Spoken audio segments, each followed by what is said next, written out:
Welcome to our channel. Today we how to register with Media100 for broadcast-ready post-production, full guide step-by-step clearly.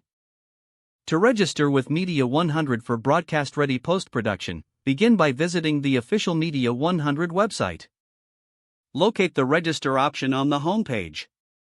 Click on the register link to access the registration form. Enter your first name in the designated field. Next, input your last name in the required section. Provide a valid email address for communication. Create a secure password that meets the listed criteria. Confirm your password by entering it again in the following field. Fill in your company name if applicable, or indicate that you are registering as an individual. Select your country from the drop-down menu. Input your phone number for verification purposes. Agree to the terms and conditions by ticking the checkbox. Once all fields are completed, click the Submit button to proceed. Check your email for a verification link from Media100.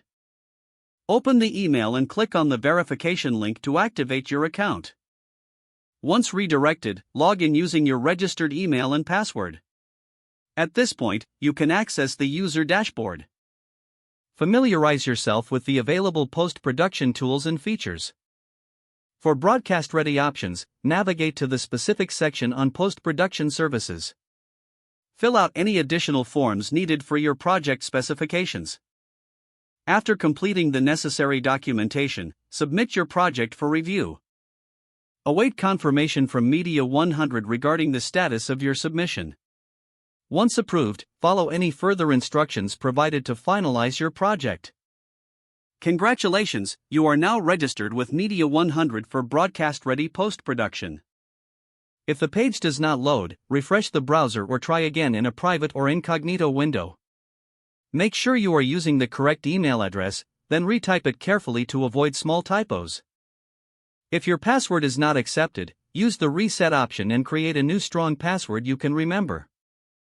Check your spam folder for verification or security emails, then complete any requested confirmation steps. Don't forget to like this video and subscribe to our channel for more step-by-step tech guides.